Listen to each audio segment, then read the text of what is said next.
O'zbek shou-biznes olamining taniqli vakili Munisa Rizayeva haqida hozirgina xabarlar tarqaldi. Assalomu alaykum, hurmatli tomoshabin, kanalimizga xush kelibsiz. 25 yildan beri uxlamayman. Munisa Rizayevaga gonorariyaning qimmatligi va erining boshqa davlatga ko'chib ketgani haqida. Xonanda Munisa Rizayeva Instagram tarmog'ida jonli efir chog'ida muxlislar tomonidan berilgan savollarga javob berdi. Turmush o'rtog'ingiz qayerda? Turmush o'rtog'im hozir Dubayda. Ular o'zlarini ham, o'g'limni ham video va rasmga olishlarga ruxsat bermaydilar. Bu qarorlarni hurmat qilib qabul qilganman. Har bir odamning nazari bo'ladi. Hatto o'zimning ham nazarim tegmasligi uchun o'g'limga har doim Qur'ondagi Baraka, Yasin suralarini o'qib qo'yib eshittiraman. O'zim ruqiylarga o'qib yuraman. Eringiz sizga xiyonat qilganmi? Yo'q, erim menga xiyonat qilmagan. Ilohim bundan keyin ham bunday qilmasin. Lekin Toshkentdan Dubayga ko'chib ketdilar. Bilmadim, bu yerda odamlar uni qanchalik xafa qilishgan. Kimdan ko'ngli qolib ketgan bilmayman. Men ketdim deb ko'chib ketdilar.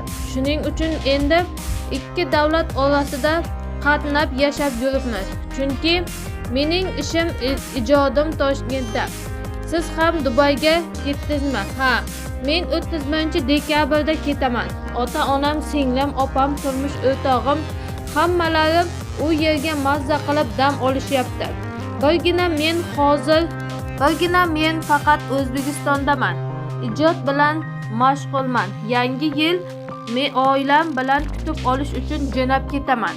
Munisa opam, nega X Factorda Shahriyor aka bilan kelishmaysizlar?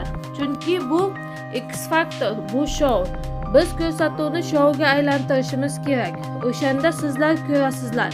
Salbiy izohlar yozasizlar. Bir-biringlar bilan urishasizlar. Bu bizlarga ko'p prostmostlar keltiradi. Yaxshi PR bo'ladi. Zulku, biz shou qilyapmiz. Artistlarning, sahnadagi insonlarning maqsadi yaxshi shou qilish bo'ladi. Shuning uchun biz kun Shahriyor ko'nglim qoldi, Munis yaxshi deysizlar. Boshqa kuni meni yomon deb Shahriyorni maqtaysizlar. Biz Shahriyor bilan juda yaqin do'stmiz. U mening 25 yillik o'rtog'im. Shunday ekan, sahnada ko'rayotganlarning ko'piga ham ishonavermanglar. Yana Instagramda ko'plar yaxshi, boy hayotni ko'rsatishadi. Lekin bularning ham 99% yolg'on. Ko'p odamlar shunchaki rasm uchun hayotlarini shunday chiroyli qilib ko'rsatilar. Aslida hech kimga chiroyli hayot yo'q. Har bitta insonning o'zini muammolari bor. Hech kimga ideal hayot yo'q. Hech kimdan hammasi zo'r emas. Bir kam dunyo bu. Demak, har bir insonda muammolar bor. Prezidentning ham, oddiy odamning ham, milliarderning ham hammaning muammosi bor. Lekin siz qanchalik boy bo'lsangiz, muammoingiz ham shunchalik katta bo'ladi. Oddiyroq insonga o'ziga yarasha ko'proq muammosi bo'ladi. Alloh hammani bir xil ko'radi. Yaratgan shunday barchamizga sinovlar beradi, ammo hech kimga o'zi ko'tara olmaydigan darajada sinovlar bermaydi. Shuning uchun hech qachon hech kimga havas qilmanglar. U bloger boy ekan, Munis boy ekan deganingiz bilan uning ortidan qanday muammo tashvishlar borligini bilmaysiz. Shuning uchun o'z hayotingizddan rozi bo'lib yashanglar. Hech qachon boshqa birov sizning muammoingizni hal qilib bermaydi. Ko'pincha menga ehson to'g'risida yozishadi. Kimdir yeyishga ovqatim yo'q deydi. Kimdir kreditim bor, yopib bering deydi. Nima uchun sizlarning muammoingizni men hal qilishim kerak? Oddiy bir banda bo'lsam, o'zimning muammolarim o'zimga yetarli. Pullarimni nimaga ishlatishni bilaman. Farzand dunyoga keltirganman. Onaman. Farzandimning kelajagini o'ylashim kerak. Nimaga o'g'lim qolib sizlarga pul berishim kerak? Shuning uchun muammoingizni o'zingiz hal qiling. Hech qachon boshqa birov sizning muammoingizni hal qilib bermaydi. Alloh bergan sinovini o'zingiz hal qiling. Bizga ham berilgan sinovlar bor. Uni o'zimiz hal qilamiz.